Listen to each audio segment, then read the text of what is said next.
সবাইকে স্বাগত জানাচ্ছি।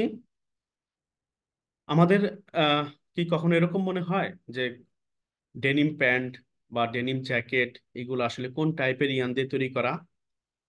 আমরা ডেনিম প্যান্ট বা ডেনিম জ্যাকেট এগুলা যদি একটু দেখি তাহলে দেখবো যে এইখানে যে ইয়ানগুলা আছে, যে সুতাগুলা আছে, সেটা লেন্থের দিকে হোক অথবা উইডের দিকেই হোক, মানে ওয়ার্প ওয়েভড যে দিকেই হোক না কেন, এইগুলা একটু মোটা থাকে। তো এই ইয়ানগুলা হচ্ছে আমরা বেসিক্যালি রোটর ইয়ান বা রোটর স্পিনিং এর মাধ্যমে তৈরি করে থাকি। আমরা জানি যে আমাদের বেসিক তিনটা স্পিনিং, তার মধ্যে কার্ডেট ইয়ান, কম্বিয়ান আর হচ্ছে রোটর ইয়ান। এখন কার্ডেটিয়ান কম্বিয়ান সম্পর্কে আমরা অলরেডি জেনে ফেলেছি। আজকে আমরা আলোচনা করব হচ্ছে রোটোরিয়ান ম্যানুফ্যাকচারিং প্রসেস, যে কিভাবে রোটোরিয়ান তৈরি করা হয়, তারপর রোটোরিয়ানটা আসলে কি, রোটোরিয়ানের বৈশিষ্ট্যগুলা কি, সেইগুলা নিয়ে আলোচনা করব। আমাদের এখানে যে ইমেজটা আমরা দেখতে পাচ্ছি, ইমেজের দিকে যদি আমরা একটু খেয়াল করি, তাহলে এখানে আমরা দেখতে পাচ্ছি যে উপরের দিকে উপরের দিকে আমার ইয়ানের কোণ, উপরের দিকে হচ্ছে ইয়ানের কোণ, এইগুলা ইয়ানের কোণ। তারপর হচ্ছে এইগুলো হচ্ছে আমার মেইন প্রসেস, এটা হচ্ছে আমার মেইন মেশিন। এই মেশিনের মাধ্যমে আমরা রোটোরিয়ানটা প্রডিউস করছি। আসলে এই মেশিনটাকে বলা হয় রোটর ফ্রেম। আমরা নিচের দিকে একটু যদি দেখি, এটা হচ্ছে আমার ক্যান, যেখানে স্লাইবার থাকে। এই স্লাইবারটা বেসিক্যালি হচ্ছে ড্রন স্লাইবার, মানে আমাদের যে মেশিনটা আছে, ড্র ফ্রেম মেশিন, সেই মেশিন থেকে আমরা যে স্লাইবারটা পাবো, সেই স্লাইবারটা ক্যানের মধ্যে রাখা হয়। পরবর্তীতে ক্যান থেকে এই যে স্লাইবারটা, এইগুলো আমরা যে দেখতে পাচ্ছি, এটা হচ্ছে স্লাইবার, কটন ফাইবার দিয়ে তৈরি করা। তো এইগুলা হচ্ছে মেশিনের ভিতর যাচ্ছে, গিয়ে ইয়ানে কনভার্ট হয়ে তারপর হচ্ছে এরকম কোন আকারে, ডাইরেক্টলি কিন্তু আমরা এখানে কোন আকারে পাবো। তাহলে এরকম বড় কোন আকারে আমরা ইয়ানের প্যাকেজটা পাবো। তো আমরা যদি একটু ফ্লো চার্টটা খেয়াল করি, ফ্লো চার্ট একটু আমরা দেখব। তার আগে হচ্ছে আমরা ফিচার্সটা দেখে নেই। রোটোরিয়ানের আসলে বৈশিষ্ট্যটা আসলে কি। আমাদের প্রথম ফিচার্স হচ্ছে রোটোরিয়ান হচ্ছে কার্ডেড বা কম্বিয়ান এগুলার তুলনায় মোটা হবে, এটা আমরা মনে রাখবো। আমি একটু আগে যেটা বলেছি যে ডেনিম অথবা ডেনিম প্যান্ট হতে পারে, জ্যাকেট হতে পারে, এখানে কিন্তু ইয়ানগুলা মোটা থাকে। তো এইগুলা হচ্ছে রোটরি স্পিনিং এর মাধ্যমে আমরা প্রডিউস করব।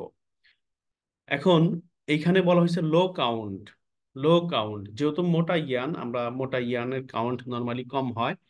তো লো কাউন্টের ইয়ানটা আমরা রোটরের মাধ্যমে তৈরি করব।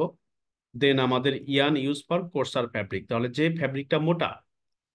ফ্যাব্রিকটা কম্পারেটিভলি মোটা, মানে জিএসএমটা বেশি থাকবে অথবা আউন্স বেশি থাকবে, ওই ফ্যাব্রিকের ক্ষেত্রে আমরা রোটর ইয়ানটা ইউজ করব।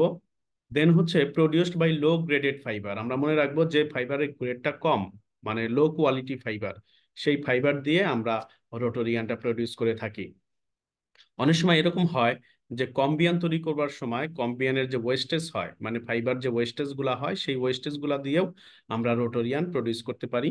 তো সেই ক্ষেত্রে আমরা এখানে বলেছি যে লো গ্রেডেড ফাইবার আমরা এখানে ব্যবহার করব। আর এখানে প্রোডাক্টিভিটি কিন্তু বেশি থাকে, হাই প্রোডাকশন থাকে, প্রোডাক্টিভিটি আমরা বেশি পাবো মেশিনের। লেস ওয়েস্টেজ পার্সেন্টেজ, একটু আগেও যেটা বলেছি যে লো গ্রেডের আমরা ফাইবার দিয়ে তৈরি করি, অনেক সময় আমরা আমাদের যে কার্ডেড, সরি, কম্বিয়ানের যে ওয়েস্টেজ আছে, সেই ওয়েস্টেজ গুলা দিয়েও আমরা এই রোটরি ইয়ানটা প্রডিউস করি। তো সেই ক্ষেত্রে হচ্ছে ইয়ান প্রডিউস করবার জন্য আমার যে ফাইবারের ওয়েস্টেজটা কম হবে, ওয়েস্টেজ পার্সেন্টেজ এখানে কম হবে।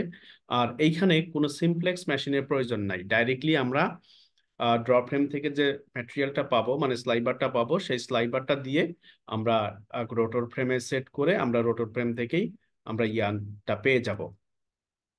Mainly use to manufacturing denim jeans, যেটা আমরা অলরেডি বলে ফেলেছি যে আসলে রোটোরিয়ান দিয়ে ডেনিম জিন্স বা ডেনিম ফ্যাব্রিক বা ডেনিম প্যান্ট বলতে পারি, ডেনিম জ্যাকেট বলতে পারি, এইগুলা প্রডিউস করবার জন্য আমরা বেসিক্যালি রোটোরিয়ান ব্যবহার করব।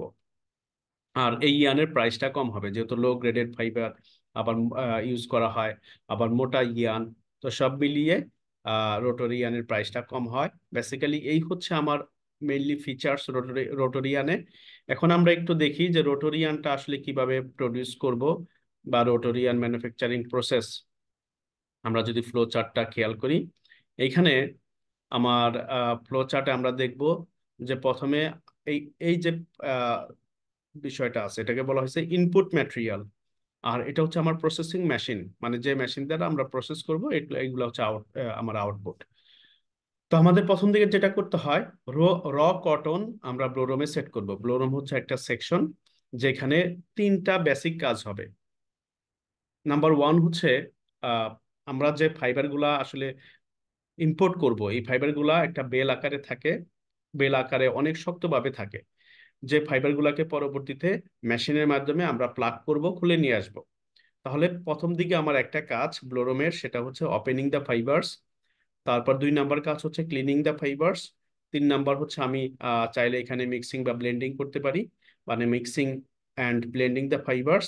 আর ফাইনালি হচ্ছে আমরা ল্যাব করতে পারি, অথবা আমাদের আধুনিক যে ব্লোরোম লাইন আছে ওইখান থেকে চুট ফিট, এখানে আমার মাউসের কার্সরটা যদি একটু দেখেন, চুট ফিট এর মাধ্যমে ডাইরেক্টলি আমরা কাটিং মেশিনে সেট করতে পারবো। এখন আমাদের দেশে, বাংলাদেশে স্পেশালি, যত স্পিনিং ফ্যাক্টরি আছে তার মধ্যে অধিকাংশ স্প্রিং ফ্যাক্টরিতে চুট ফিট সিস্টেমের মাধ্যমে আমরা কাটিং মেশিনে ফাইবার গুলাকে পাঠিয়ে দিই। এখন তাহলে ব্লোরম মেশিন, ব্লোরম সেকশনে আমার 3টা কাজ, হ্যাঁ, বা 4টা কাজ ধরে নিতে পারি যদি ল্যাব ফিট হয়। তাহলে opening the fibres, cleaning the fibres, mixing and blending the fibres. Opening the fibres সম্পর্কে তো আমরা তো জানলাম যে ফাইবারগুলোকে খুলে ফেলা, ইন্ডিভিজুয়াল করে দেওয়া, ওপেন করে দেওয়া। আর আমরা জানি যে কটন ফাইবার এইগুলা ফিল্ড থেকে আসে, যেটা ফিল্ডে প্ল্যান্ট হয়, সেই প্ল্যান্ট মানে গাছ, সেই গাছ থেকে আমরা ফাইবারগুলা কালেক্ট করি। তো ফাইবারগুলা কালেক্ট করবার পর তারপর এগুলাকে জিনিং করতে হয়, মানে ফাইবার থেকে আমাদের বীজগুলাকে আলাদা করতে হয়। সেই ফাইবারের বীজগুলো আলাদা করবার পর আমরা যে ফাইবারগুলা পাই এগুলার মধ্যেও ভাঙা পাতা থাকতে পারে, ভাঙা বাকল থাকতে পারে, গাছের বাকল যেটা আছে এটা থাকতে পারে, অথবা ভাঙা বীজ থাকতে পারে। এইগুলাকে রিমুভ করতে হয়, এবং সাথে কিছু ওয়েস্টেজ বা অপদ্রব্য বা ইম্পিউরিটিস থাকতে পারে।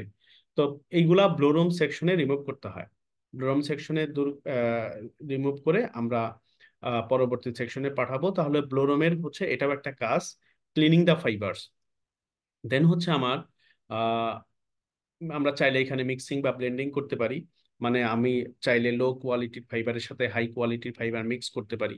অথবা যদি এরকম হয় যে কটনের সাথে আমি পলিয়েস্টার ব্লেন্ড করব, তাহলে একটা নির্দিষ্ট রেশিওতে আমরা ব্লোরোমে আমাদের যা দরকার সেই রকম রেশিওতে আমরা কটন আর পলিয়েস্টার ব্লেন্ড করে দিতে পারি। তাহলে এই কাজটাও আমরা ব্লোরোম সেকশনে করব। এখন ব্লোরম সেকশনে আমরা চুট ফিট বা ল্যাব ফিট যাই, মানে ল্যাব বা চুট যাই বলি না কেন, এর মাধ্যমে আমরা কাটিং সেকশনে দিয়ে আসব। কাটিং সেকশনে ফাইবার গুলো চলে আসবে, এখানে কার্ডের স্লাইবার পাওয়া যাবে। কাটিং যে মেশিনটা আছে এটাকে বলা হয় স্পিনিং এর হার্ট। কেন স্পিনিং এর হার্ট বলা হয়, এর পিছনে একটাই কারণ, সেটা হচ্ছে যে ইন্ডিভিজুয়ালাইজেশন অফ দ্য ফাইবার্স, এই কাজটা, এটা যেহেতু খুবই গুরুত্বপূর্ণ কাজ, এই কাজটা কাটিং মেশিন করে থাকে। ইন্ডিভিজুয়ালাইজেশন অফ দ্য ফাইবার্স বলতে আমরা আসলে বুঝবো যে ফাইবার গুলাকে একেবারে আলাদা করে দেওয়া, একেবারেই সেপারেট করে দেওয়া, মানে ফাইবার গুলা ইন্ডিভিজুয়াল করা, আলাদা আলাদা করা। এখন ব্লোরোমে ফাইবার গুলো তো আলাদা হয়েছে, বাট সেটা একেবারে সেপারেট হয় নাই, গুচ্ছ গুচ্ছ আকারে আলাদা হয়েছে। তো আমরা কাটিং মেশিনে পরবর্তীতে এটাকে একেবারে ইন্ডিভিজুয়াল করে ফেলবো। তো এই কাজটা খুবই গুরুত্বপূর্ণ কোয়ালিটি ইয়ান তৈরি করবার জন্য। তার জন্য আমরা কাটিং মেশিনটাকে স্পিনিং এর হার্ট বলে থাকি। তো কাটিং মেশিনে ফাইবার গুলাকে যখন ইন্ডিভিজুয়াল করে ফেলবে, তো ইন্ডিভিজুয়াল করে সে একটা আউটপুট বানাবে, ওটার নাম হচ্ছে কার্ড স্লাইবার বা কার্ড স্লাইবার বলতে পারি। এখন এই কার্ডের স্লাইবার পরবর্তীতে আমরা ব্রেকার ড্রয়িং ফ্রেম এই মেশিনটাতে সেট করব, এইখানে আমরা ড্রন স্লাইবার পাবো। এখন ব্রেকার ড্রয়িং ফ্রেম এখানে যেটা করবে এই মেশিনটা, সেটা হচ্ছে যে ফাইবার তো কাটিং মেশিনে ইন্ডিভিজুয়াল হইলো, বাট এটাকে স্ট্রেট করা, প্যারালাল করা, এই কাজটা খুবই গুরুত্বপূর্ণ। এই কাজটা করবে হচ্ছে ব্রেকার ড্রয়িং ফ্রেম। আমরা চাইলে এইখানেও আমরা মিক্সিং বা ব্লেন্ডিং করতে পারি।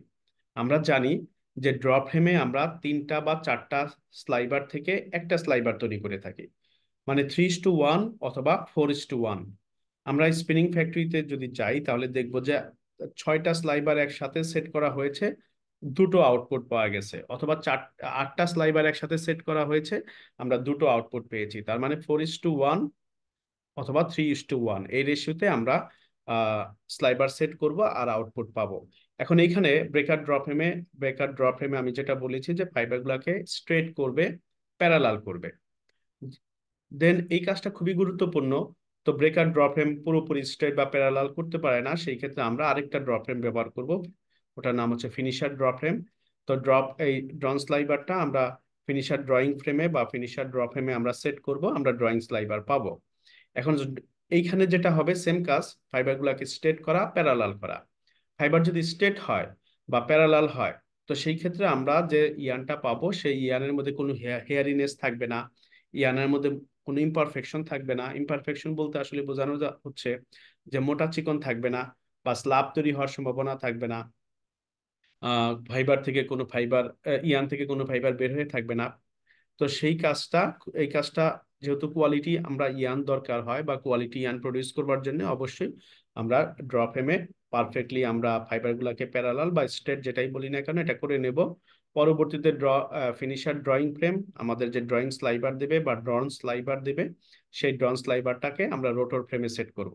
রোটর ফ্রেমে সেট করবার পর এখানে রোটর ফ্রেম সেই স্লাইবার থেকে বিভিন্ন ড্রাফটিং রোলারের মাধ্যমে ডাইরেক্টলি ইয়ানে কনভার্ট করে সেটাকে বড় আকারের প্যাকেজ, যেমন আমাদের রিং ফ্রেমে বা যে প্যাকেজগুলো ছিল সেটা খুবই ছোট ছিল, মানে রিং কপটা অনেক ছোট, কম পরিমাণে ইয়ানো এখানে আমরা ওয়াইন্ডিং করতে পারি। কিন্তু এইখানে আমরা ডাইরেক্টলি বড় প্যাকেজ বলতে বড় কোন আকারে আমরা এখানে পাবো। তো কোন আকারে আমরা রোটর ইয়ানটা পাবো। এইভাবে বেসিক্যালি হচ্ছে আমার কনভেনশনাল রোটর ইয়ানটা তৈরি করা হয়, যে ইয়ানটার প্রচুর পরিমাণে ব্যবহার, প্রচুর পরিমাণে ইউজ। এটা দিয়ে আমরা বেসিক্যালি হচ্ছে এখন ডেনিম প্যান্ট বা ডেনিম ফ্যাব্রিক এগুলা তৈরি করবার জন্য ব্যবহার করছি। তো ধন্যবাদ জানাচ্ছি সবাইকে, thank you all for joining. আল্লাহ হাফেজ।